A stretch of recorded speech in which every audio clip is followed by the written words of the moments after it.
So we're out here in Brooklyn, New York. We're going to sit down with Sergio from 10 Deep and give you guys a little bit of insight about what 10 Deep is and what it's about. Here we go.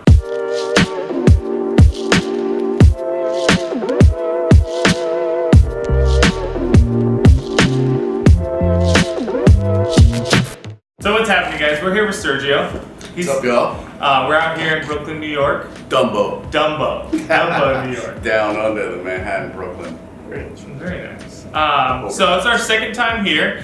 We kind of wanted to sit down with Sergio to learn a little bit more about 10 Deep. So first of all, tell us a little bit about the brand. So it was started in 1995 by a now renowned designer, Scott Sasso. My first real encounter with 10 Deep product was in Soho, probably 2000, 2001. It was a really cool store right around the corner from a bunch of other dope stores called Union. You may know it as Union Los Angeles now. Oh, yeah. And Chris, but he had a partner back then and had all this really cool subculture tees, whether they were reggae artists or just things that we were into. And there was a t-shirt from 10 Deep that I thought was both sacrilegious and spoke my mind. And it was a cross on a shirt, but the cross was made of Nike shoe boxes. And of course, we were already collecting shoes in late 90s, early 2000s. Pusha and the Clips and all this stuff out of Virginia was popping with Babe. So, and we had the Bathing Ape store here, and so that was kind of crazy too. We had access to a lot. But I worked at a clothing company then in sales called Academics, an urban company. And I walked into work on Monday wearing my red t-shirt with the cross made out of shoe boxes. And one by one, my friends at work and coworkers were like, awesome shirt, cool shirt. And then one of our designers, the creative director actually at Academics, stopped me in the hallway. He's like, where'd you get that shirt? And I'm like, I got this cool ass store called Union down in Soho. You know it? Right? Little arrogant kid. Mm-hmm. And he's like, I do, that's my shirt. And I'm like, oh, you have it too? He's like, no, that's my shirt, I designed it. And I said, wait, really? It was 10 Deep. And that was my first 10 Deep tee. Subsequently, I bought a number of 10 Deep pieces, and it bubbled in New York City's subculture of streetwear, which was, all sneaker kids, really. And that's kind of my first introduction to 10 Deep here in New York City. So what does 10 Deep represent? There's a lot of little stories out there. I've heard party stories and this and that. But my best understanding is it really is derived from that 90s hip hop culture, where you ran with your crew. I mean, you met up with your boys and you would find yourself at a party or a hip hop show or a graffiti thing, and you'd find yourself 10 Deep because it was you and your friends. I've also heard that Scott in the beginning felt like he was standing alone, but he was never alone, he was 10 Deep. He always had himself and I don't mean that in a physical altercation point of view. And that's, when we started using the brass knuckle as a logo, that's I think when things started to get twisted, that it was on some violence in a party or a fight that happened in the 90s.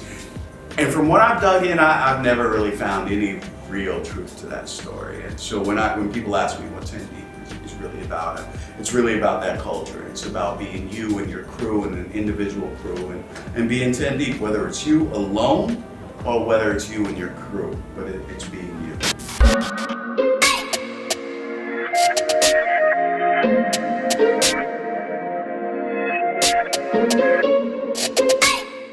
But it was all by sneaker culture. And yeah, everything here. And I just feel like, especially like streetwear eventually is morphed into lifestyle. Yes. I mean, that's what we call Passport. It's a lifestyle boutique. Absolutely. And it's not. And at first when we essentially started, it was like, we're a streetwear shop. Like, all we sell is streetwear brands. And then it was, and then that automatically makes you a skate shop. Or streetwear was, it went from, there was skate, and then there was streetwear, and then it morphed into just combining into your skate. So, and then I feel like in the past few years, it's just lifestyle. Yes. Now we're lifestyle shops. We're not street. I don't really refer to it as streetwear. It's more lifestyle. And I feel like skate has this authenticity to it that if you are not skate driven, buying skate companies and living just for the skaters in your community, then you're a sellout, which is right in their community, right? Mm-hmm. But it just leaves so little wiggle room for anybody to do fun things retail like lifestyle. Whether you kids that travel a little, maybe they're sponsored skaters, they need a carry-on. You know, I've seen cool luggage in your store, you know, nice bags. Like, I like your shop. I like how it's just a one-stop shop and getting fresh. Whether it's getting your hair cut, you know, your video production work is cool. And the store aesthetic, it's soothing. You can shop the whole store without digging through things, but it's pretty comprehensive. Where, it is a New York-based brand, but where can you find Hindi? Where else is it? Big on the West Coast, big on the East Coast? It's funny, it's a worldwide brand. We do well in Australia and New Zealand. We do well. We have had some incredible runs when Germany was really popping years ago. Bread and butter, there were shows out there. There was just so much going on.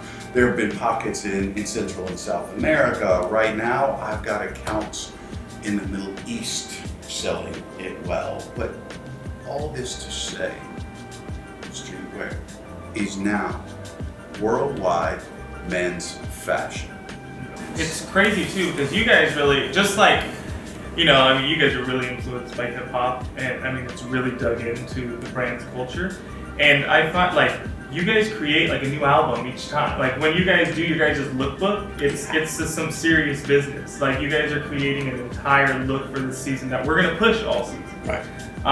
And I think I think you guys do well at implementing that into the mind of your consumer. It's just really okay, well, camo, whether or not you like it, here it is. We're pushing this camo, and people learn to love it. And I find 10 Deep to be the high end of streetwear. If we're and it's really just digs into for people that want to go into that next level, you got to get 10 Deep first. If you're gonna go into higher fashion, because you guys have some great pieces, but it's well worth it. It's not just you are buying a brand, but you're buying every penny you put into that piece is actually money well spent. Well, I think that was one of the first sentences that Scott Sasso, the owner of 10 Deep, ever said to me that settled in deep and made sense. I think I said something like, yeah, I love your hoodies. And this is well before I worked for him, but knew him well. And I was like, yeah, they're just cozy, they're warm. I've had this one for 3 years, it's still great. And he's like, that's why I make clothes. I want to make good clothes that do what they're supposed to do and that last. And I was like, yeah. He's like, you can wash one of our hoodies once a week, every week for a year, and the hoodie isn't going to fall apart. I dare you to do that for 1 month to most of the garments that are being put out today for the kids. Yeah. And that's the difference. That's why a hoodie from us might be $138 versus somebody else putting out the same hoodie in a $70 or $68 price range. They sacrifice all the things that Scott is really. You guys are I feel like you guys are one of the first to push that boundary. To say, hey, we're putting out a $150 hoodie and we're not looking bad, and it works. Especially for us at Passport, we built at first we were like, whoa, this is a little bit different, and then, just try one, try this, and it works. It's crazy. It works and it's not crazy at all because it is well worth it.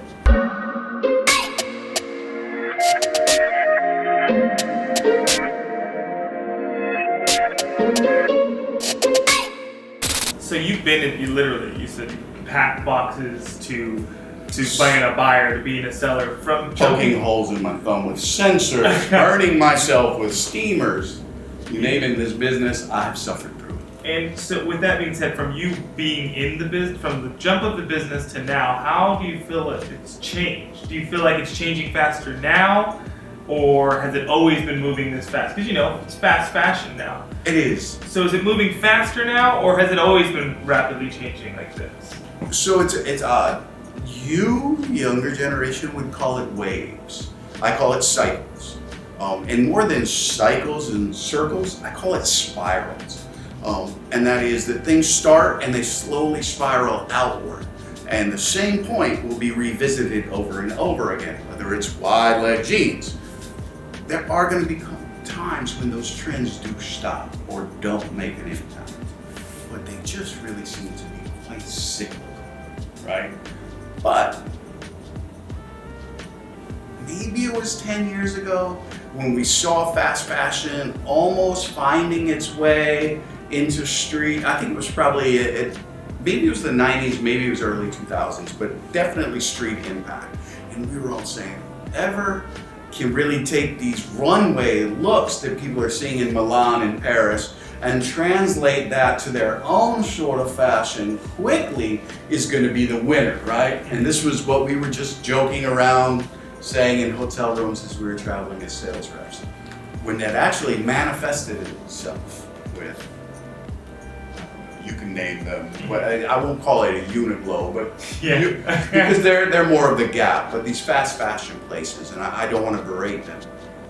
But as much as we envision this being so awesome and so cool, the stuff was made so trash and disposable that it was quite a disappointment on our daydream of what it was going to be.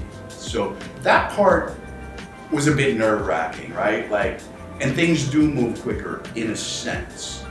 Kids are so sensitive. So a brand can be the biggest brand in the world. The owner of the brand can do one stupid thing, and he's human. But everybody in the world catches a wind of it, blows him up on social media, and he's done. So I believe there are these quick, immense rises to fame, but equally as quick departures out of the business.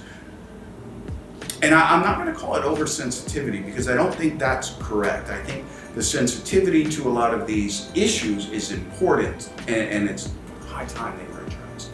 But the lack of empathy and understanding as other humans, we are literally looking and judging each other as if we are absolutely perfect. That's so true.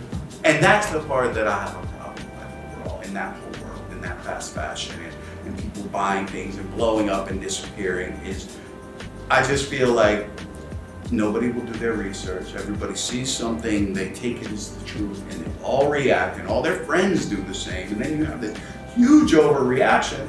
And then you find out months later that's not really the true story, and somebody has visual footage of it. But by then, the damage is done. Yeah, it's already over. This room that we're in, you guys have been in this building the entire time of the... I wouldn't say the entire time. We may have been in a different spot in this building at one point. I want to say we've been in this exact same spot for 10 to 15 years at least.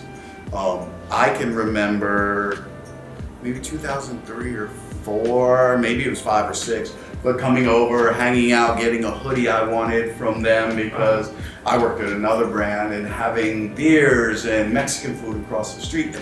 One of the only restaurants that's still here from 10, 15 years ago. And then you guys get a lot of people that come through, like a lot of artists that come through. Artists, entertainers, designers that are growing and have respect, and Scott has taken under their wing. It's not just people that benefit 10 deep. There's a lot of people that come through here that benefit from coming through here, and not just in monetary. Like, Scott works with kids who are really cool and funky and help them find their way, whether it's, putting together photo shoots or putting together looks. He gives a lot of young kids in this city a chance to work on something special. Well, it's an honor. Appreciate you having us here as well. Thank you. It's great having you guys. Yeah, thanks. So thank you guys for listening. It's a good day to have a good day. This is Sergio again. Appreciate you. Thank you very much.